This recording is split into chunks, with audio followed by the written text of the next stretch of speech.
Committee. This meeting has been held remotely and also in person and will be filmed and recorded for live and subsequent broadcast available through the Council's website. The Council is a data controller under the General Data Protection Regulations and the Data Protection Act 2018. We broadcast and record Council meetings to fulfil a public task obligation to enable members of the public to observe the democratic process. Data collection during the process will be retained in accordance with the Council's public policies available through the Council's website. Members of the Council are reminded that they should follow the Council's established meeting protocols, including around use of the chat facility, and that comments made in the chat facility are visible to all participants in the meeting, which may include members of the public who have received invites to the meeting. Okay. If we get any... We have apologies from Councillor Reynolds and Councillor Wilson. Convener will now move to a roll call. Can the following members please indicate if they are present at the meeting either in person or remotely? Councillor Crowther. Present in chamber. Councillor McCabe. Present remotely. Councillor McCluskey. Present in chamber. Councillor McCormick. Present remotely. Councillor Maguire. Present remotely. Provost Mackenzie. Present remotely. Councillor McVeigh. Present remotely. Councillor Nelson. In chambers. And Councillor Robertson. Present remotely. Are there any declarations of interest?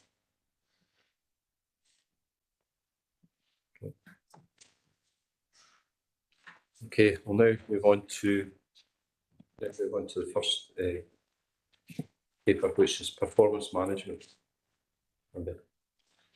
Thanks, Chair. So this report sets out the internal audit activity since the last progress update to Audit Committee in January. There was one review finalised in relation to non-domestic rates. Overall, the control environment opinion was strong. There were 3 green issues identified which would enhance the control environment. These were mainly around updating procedural documentation and implementing version control, and also introducing monthly checks on reliefs that had been applied to ensure that these remain valid. An action plan is in place to address all issues by the 31st of December this year. In relation to the overall progress for the audit plan, this is set out in section 3 of the report. In relation to corporate fraud activity, we continue to review matches that have been received through the National Fraud Initiative, as well as responding to other referrals and whistleblowing inquiries. This has resulted in a number of overpayments being identified, which are now being recovered. Details are set out in section 4 of Appendix 1. In relation to internal audit action plans, there were 5 actions due for completion by the 31st of January. 2 have been reported as completed, and the completion date relating to 3 actions had been revised. Management comment on these 3 actions has been provided at section 4 within the status report at Appendix 2. Thanks, Chair. Happy to answer any questions. Any questions from the members? Councillor McCabe. Yeah, thanks, Chair. Just to ask Andy, in terms of the the progress report on the audit plan for 23-24, does she anticipate fully completing the plan within the year, and obviously then reporting to the committee, or is she anticipating any slippage? Thanks for the question, Councillor McCabe, through your Chair. In terms of the progress, we've started the final audit in terms of getting the planning for that audit issued. So the likelihood for that being completed by the 31st of March, we'll have the field work completed, but we're looking at a May full completion with the report, but that will allow full reporting to the June Audit Committee meeting of the full position of the audit plan, and I'm confident that work will be completed. Thank you. Thank you. Any more questions from members? Convener. John. Thank you, Convener. On page 3 or page 15 of the hard copy, there's the high mileage claims which are sitting at amber. I'm just wondering if this is all for personal vehicles, or whether it's for council vehicles which could obviously have trackers fitted. Through you, Chair, thanks for your question, Councillor Crowther. This relates to employees who have claimed mileage for their business use on their personal car. So what we're trying to do is review those individuals where there is high mileage either on an individual basis or on a team basis, where perhaps a pool car would be more value for money. So there's an exercise going on at the moment to identify those individuals, and that obviously would save money going forward for the council. Okay, that's been nice, lovely. Thank you. Thank you. Okay. No more questions from members on that paper? Okay. We'll now move on to paper number 3, which is external audit action plans, current actions. Thanks, Chair. So this is a regular update on external audit action plans. There were no actions due for completion by the 31st of January. However, one action that was due for completion by the 31st of March has been reported as completed by management. This is in relation to reporting of the corporate risk register to both the Audit Committee and the Policy and Resources Committee. There are currently 11 actions being progressed by officers, and the follow-up report is set out at Appendix 1. Relevant officers are in attendance today to answer any questions. Thank you, Chair. Thank you. Is there any questions from members? No questions from members? Okay, now move on to item number 4, the review of the local code of governance. Thanks, Chair. So this report is to advise members that a review of the local code of governance was undertaken, and the document has been updated to reflect some amendments or additional areas of evidence to be included. There are no substantive changes highlighted through the review, and committee is asked to approve the code for 23-24. Once it's been approved, this document will then form the basis for the annual review by heads of service in relation to compliance with key aspects of the code, which will then inform the governance issues which will be included in the Council's annual governance statement. Happy to take any questions. Thank you, Chair. Okay. Any questions from members? Convener. Councillor Cowan. Thank you, Convener.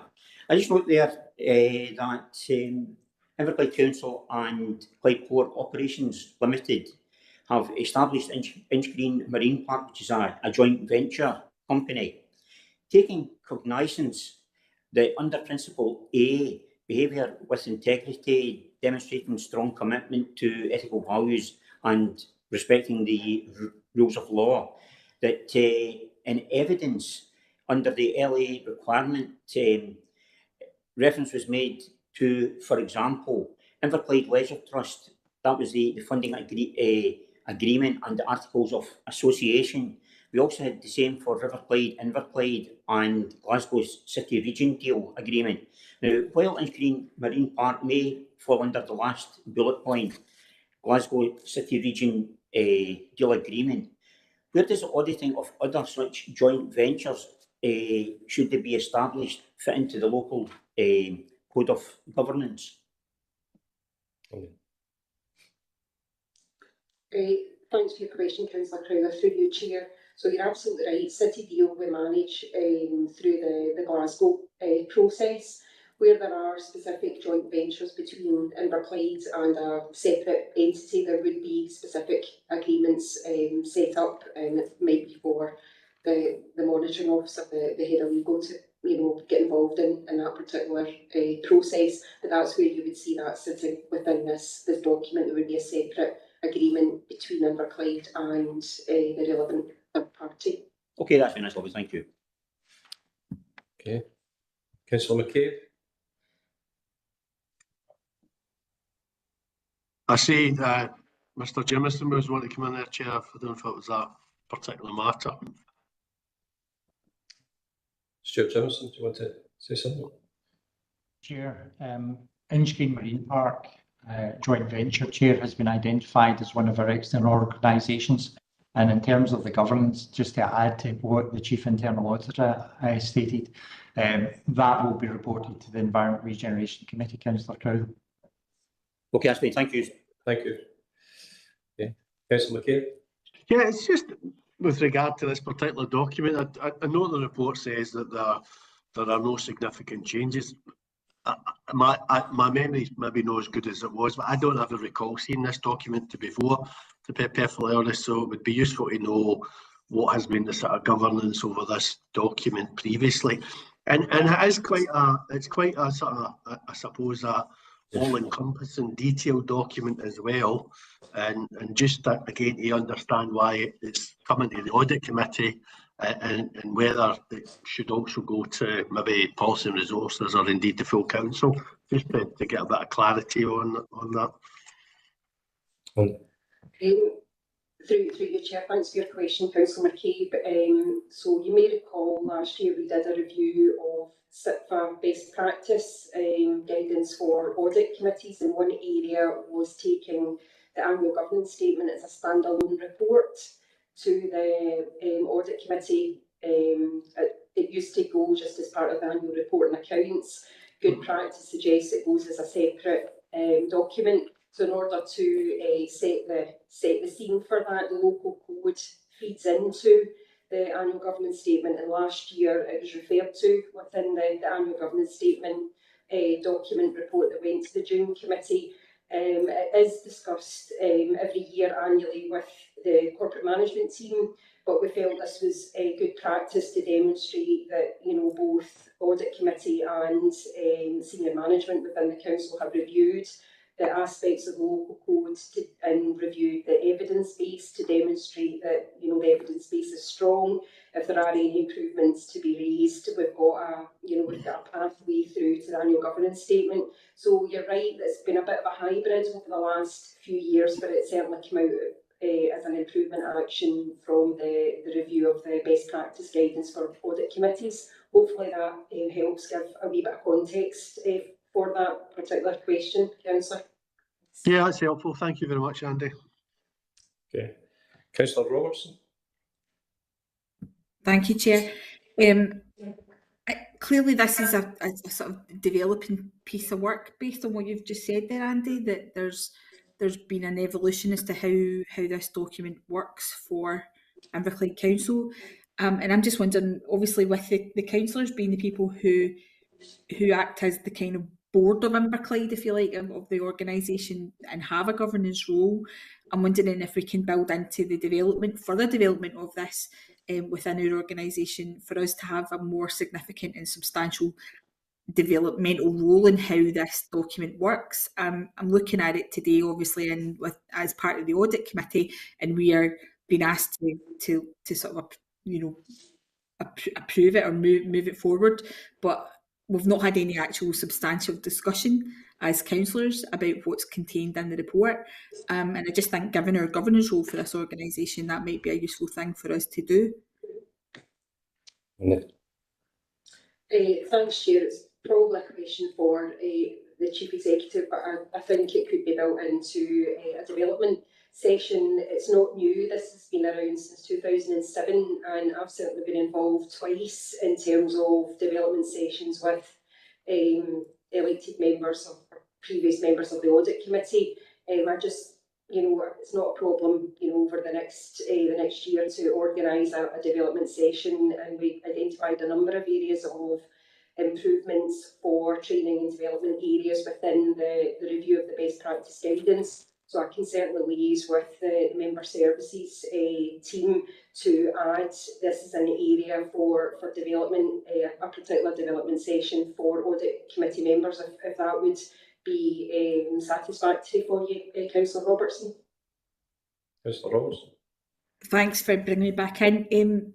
I think it would be. I'm still quite new to the Audit Committee context, and I think even if I wasn't in the Audit Committee, it might be something I'd like to have a discussion about. I'm wondering if it can be taken wider to be a development opportunity, a development session opportunity for all councillors rather than just Audit Committee members. Okay. Good afternoon, through yourself, convener. Yes, we're happy to do that. That's not a problem. We've as Andy said, it's not a new document, but we're certainly happy to let elected members see what informs the annual governance statement. Thank you. Okay, so Kate, Councillor Robertson. Thank you. Right. Okay, thanks. Sorry, can I ask you to confirm that everyone's approved the recommendation? Yeah. Okay. Can I ask for members to approve the recommendation? Agreed. Okay. And we'll now move into